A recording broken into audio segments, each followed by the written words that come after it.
ನಿಮ್ ಸುತ್ತಮುತ್ತಾನು ಇಂಥ ಜನ ಇರ್ತಾರೆ. ಅವ್ರ ಸೋಷಿಯಲ್ ಮೀಡಿಯಾದಾಗ ಅಕೌಂಟ್ ಇರ್ತೈತಿ, ಆದ್ರ ಪ್ರೊಫೈಲ್ದಾಗ ಒಂದು ಫೋಟೋ ಅವ್ರ ಪೋಸ್ಟ್ ಇರಂಗಿಲ್ಲ.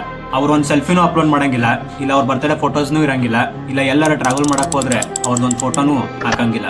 ಇವ್ರು ಯಾಕೆ ಹಿಂಗಿರ್ತಾರ ಅಂದ್ರೆ ಅಕೌಂಟ್ ನ ಫಾಲೋ ಮಾಡ್ಕೋರಿ ಹೇಳ್ತೇನಂತ. ಇಂಥವ್ರಿಗೆ ನಾವು ಅನ್ಕೋತೀವಿ ಇವ್ರು ಬಾಳ ಬೋರಿಂಗ್ ಅದಾರಂತೆ, ಬಟ್ ಸೈಕಾಲಜಿ ಹೇಳ್ತೈತಿ ಇವ್ರು ಬಾಳ ಸ್ಮಾರ್ಟ್ ಅದಾರಂತೆ.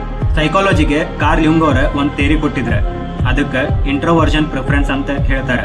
ಅಂದ್ರ ಇಂಥ ಜನ ಎನರ್ಜಿನ ಹೊರಗಿಂದ ಅಲ್ಲ ಒಳಗಿಂದ ತಗೋತಾರ.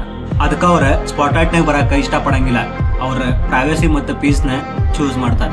ಇವ್ರು ಎಷ್ಟು ಸ್ಮಾರ್ಟ್ ಇರ್ತಾರ ಅಂದ್ರೆ ಜಗತ್ನಾಗ ಇವ್ರ ಇನ್ನೊಬ್ಬರಿಂದ ವ್ಯಾಲಿಡೇಷನ್ ತಗೊಳಂಗಿಲ್ಲ. ಅದ ಬೇರೆಯವ್ರ ಲೈಕ್ಸ್ ವ್ಯೂಸ್ ಕಮೆಂಟ್ಸ್ ಚೆಕ್ ಮಾಡ್ಕೋತೀವಿ, ಆದ್ರೆ ಇವ್ರ ಅವರಿಂದಾನ ಖುಷಿಯಾಗಿರ್ತಾರ. ಯಾಕಂದ್ರ ಇವ್ರ ಒಳಗ ಒಂದು ಸೈಲೆಂಟ್ ಮತ್ತು ಡಾರ್ಕ್ ಕಾನ್ಫಿಡೆನ್ಸ್ ಇರ್ತೈತಿ. ಸೆಕೆಂಡ್ ರೀಸನ್ ಏನಂದ್ರೆ ಇವ್ರು ಯಾವತ್ತು ಟ್ರೆಂಡ್ ಇಂದ ಹೋಗಂಗಿಲ್ಲ. ಇವ್ರಿಗೆ ಟ್ರೆಂಡ್ ಏನಂದ್ರೆ ಅವ್ರಿಗೆ ಏನ್ ಇಷ್ಟ ಆಕೈತಲ್ಲ ಅದ ಅವ್ರಿಗೆ ಟ್ರೆಂಡ್. ನೀವು ಬೇಕಂದ್ರೆ ಅಬ್ಸರ್ವ್ ಮಾಡಿರ್ತೀರಿ, ಇವ್ರ ಪ್ಲೇಲಿಸ್ಟ್ ದಾಗ ಯಾವತ್ತು ಟ್ರೆಂಡಿಂಗ್ ಸಾಂಗ್ ಇರಂಗಿಲ್ಲ. ಇವ್ರ ಪ್ಲೇಲಿಸ್ಟ್ ದಾಗ ಹಳೆಯ ಬೆಸ್ಟ್ ಸಾಂಗ್ಸ್ ಅಷ್ಟ ಇರ್ತಾವ. ಥರ್ಡ್ ಇಂಪಾರ್ಟೆಂಟ್ ರೀಸನ್ ಏನಂದ್ರೆ ಇವ್ರ ಎಮೋಷನಲಿ ಭಾಳ ಸ್ಟೇಬಲ್ ಇರ್ತಾರೆ. ಅದಕ್ಕೆ ಹೇಳುದೆ, ನೀವು ಎಮೋಷನ್ಸ್ನ ಮಾಸ್ಟರ್ ಇಲ್ಲ ಅಂದ್ರೆ ಕಂಟ್ರೋಲ್ ಮಾಡ್ಕೊಂಡ್ರೆ ಅದು ನಿಮಗೆ ಭಾಳ ದೊಡ್ಡ ವೆಪನ್ ಆಕೈತೆ.